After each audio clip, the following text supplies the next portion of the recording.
What is up, everyone? Renfail here. Hopefully you're doing well. Behind me, we've got the latest expedition loading, Liquidators. This is my first time ever playing an expedition in No Man's Sky. I am a new player who started a couple weeks back with serious intent.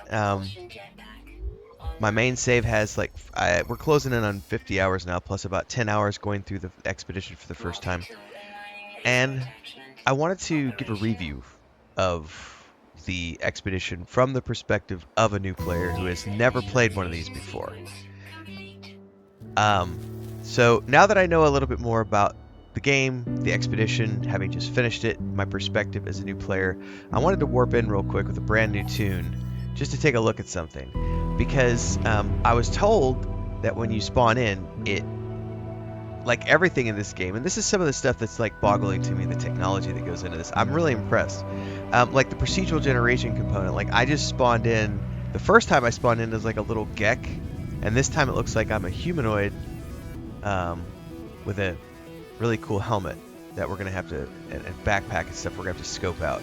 But you get started on this frozen planet, and the music is just fire from the start of this expedition, right? Just just gonna sit here and vibe for a minute. We're gonna continue on with the review. I'm out of coffee, man. Should have went and got more. All right, review. So you get started off on this icy planet. It looks really cool. It's got these floating islands all around. You're out in the middle of nowhere, and you've been summoned back to your ship. So first we're going to find the ship icon, make our way there.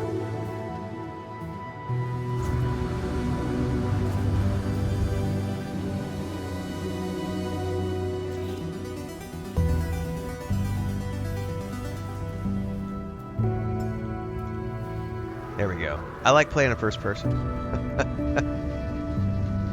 As often as possible.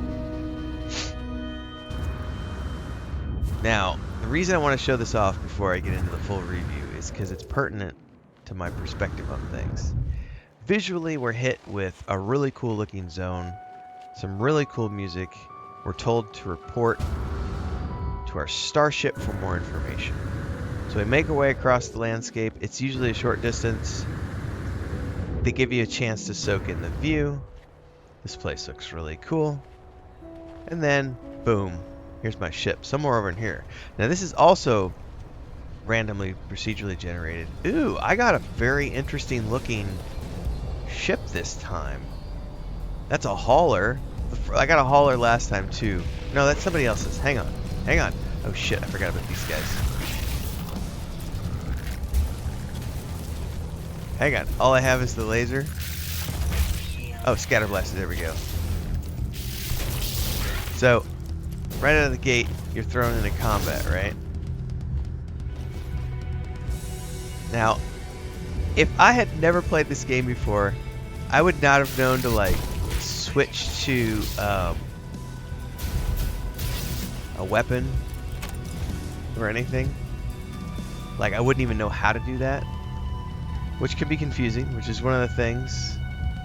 I will say, as much as I enjoyed this expedition, the overwhelming part of it was the fact that a lot of these systems were things that I didn't necessarily know how to do. Now, I did know how to do the guns because I had put in about 45 hours on my main save, but they threw me into a lot of things.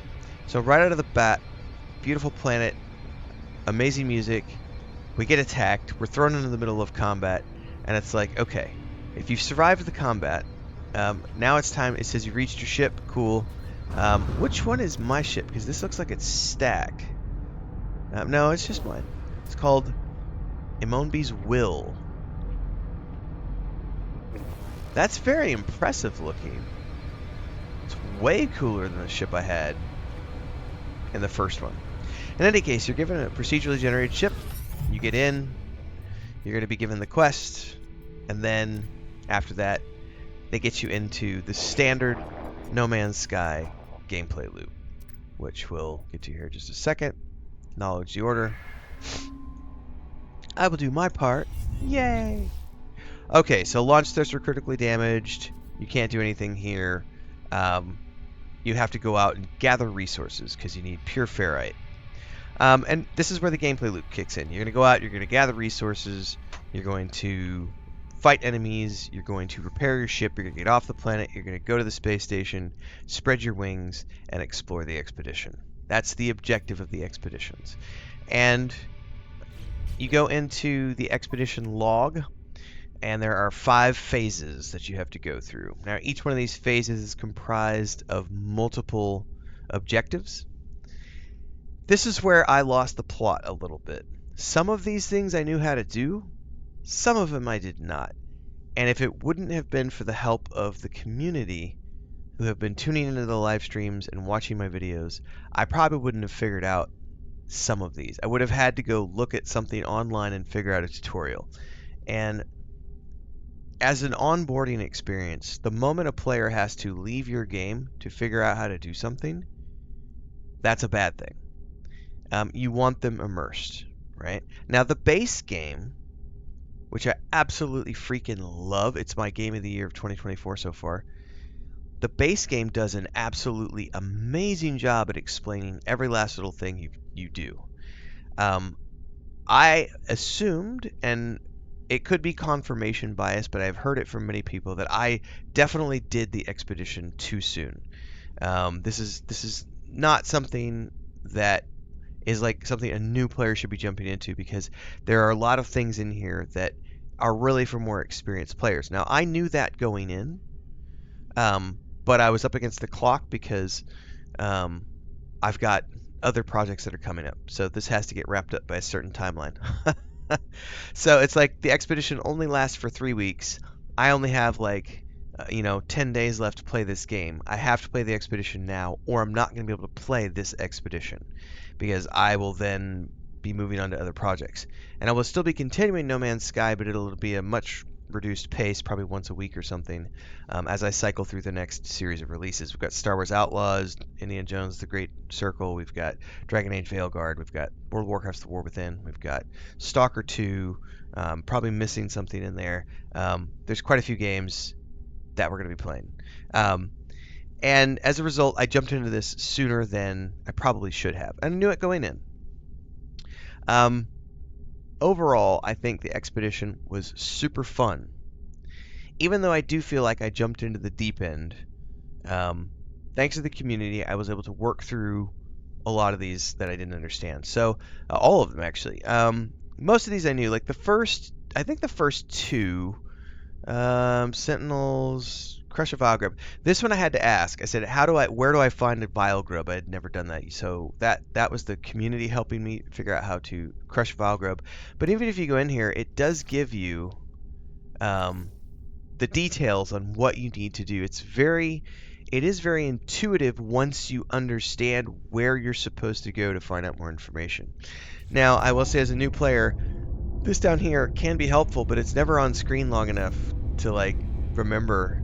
And getting a refresher would be nice, to have that on the screen longer, to be able to go through. Anyway, going into the log, you can find all of the expedition things that you need in the expedition area. I think it was that one, and then by the time I got to the third one, and I apologize for the sniffles, everybody, it's one of those mornings.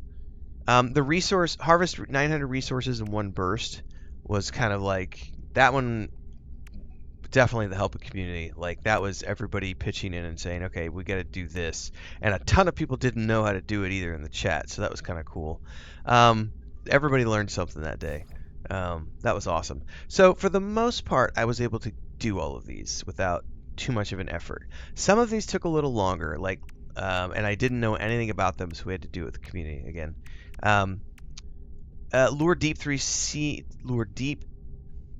Lure 3 deep sea monstrosities. The community helped make that much easier, because they were able to tell me exactly kind of where I needed to go. It was still an area, but it was like, go here, you'll find it somewhere over in there. And a lot of people talked about how it took them hours to find it, and I found mine within like 30 minutes of gameplay. It was pretty quick, and that was me chatting with the community and doing the stream and everything else. Corrupt Sentinels, I had to be told where to go for that. Obviously, again, there's stuff in the game that does lead you in that direction, but with the community, go here, and it's really easy. And then this one, we were doing something else, and someone was like, hey, it's storming on the planet right now. You should run around on foot and get this mileage, because if you do, you'll complete the secondary objective. So that was kind of groovy. I think the one that took the longest was destroying the Sentinel Walkers for me. Even with the Minotaur, because my Minotaur got not destroyed, but it got broken to the point that it couldn't move, so I just had to go down into it and kill things. It was intense, but we got it done. And then the Predator one too. That one was tricky. But the help of the community helped narrow that down and make it much easier, so that I didn't have to visit lots and lots and lots of planets. So overall, I would say I came away from the expedition learning a lot of things from the community, which was pretty awesome. Things that, had I not had the community behind me, I probably would have been frustrated by. That, knowing the way I play games, I probably would have been frustrated by it. Been like, it's taking me too long. I mean, I don't like to struggle when I'm on stream, and there's a reason for that. I don't mind it if I'm doing it single player, offline, but on stream, struggle busing is not always fun. And so games that make me struggle bus too much, I'm like, nah, that's not entertaining to watch. Some people enjoy it, but the majority do not. I want to keep it lighthearted, go forward. I don't mind a few times, but I don't like to play Dark Souls games specifically for that reason. I don't want to die to a boss 40, 50, 60 times. That's not fun to me. So it's the same thing here. So having the community behind me was really, really cool. One thing I did learn a lot about during this expedition, I have to go to my other save really quick. So let's go over here to the options, quit to title screen. Yep. And we're going to go over to quick commercial break, everyone, to celebrate and give thanks to all of these amazing people who keep me on the air full time. Really appreciate the support. All you got to do is join as a member. You get access to private videos. You can also do super thanks on any upload, or super chats and stickers on any live stream or premiere you see.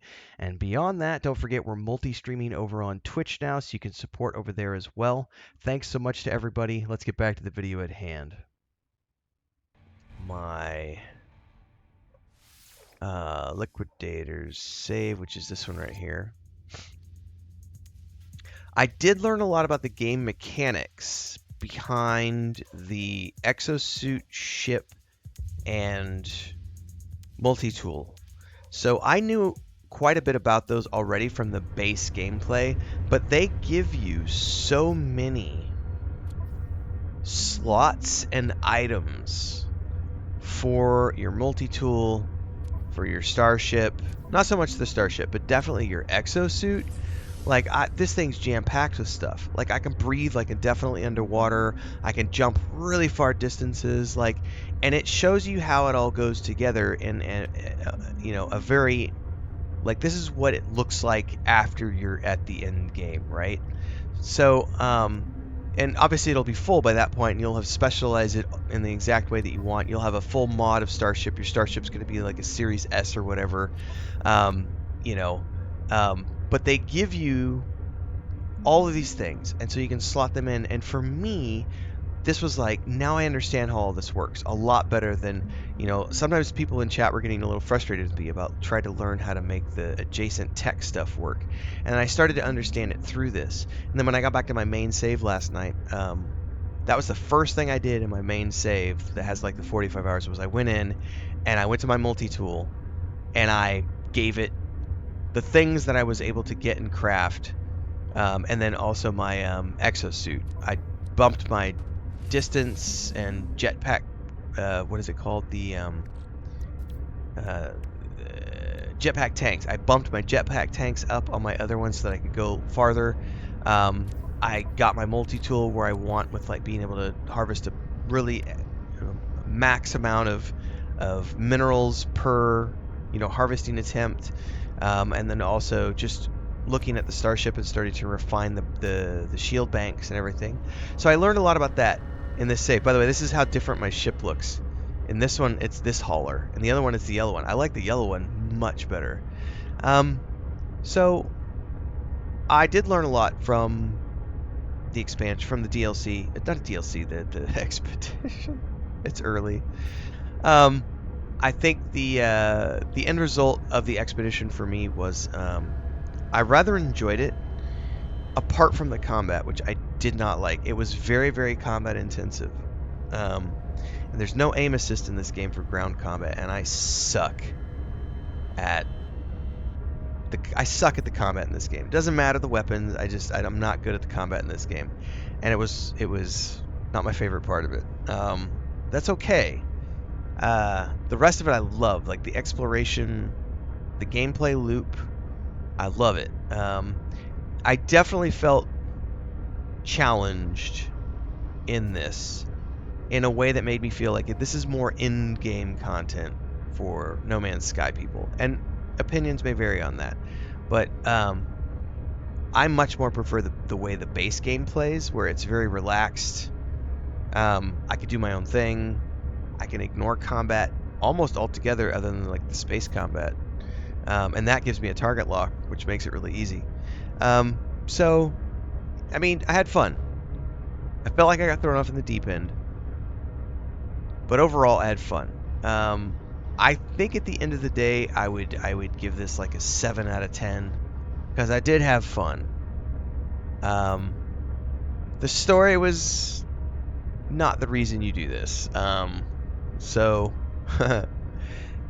in my mind, I think that there are other expedition types I would enjoy better. I've been told there are others that lean more in towards like the exploration and gathering and stuff, less combat. That sounds more fun to me. So I'm looking forward to when they do one of the reduxes or the redos. And multiple people have told me that in the winter time they do they redo one of the old ones. And I'm really hoping they do the most recent one again, because that one had the Iron Vulture ship that I would really love to get.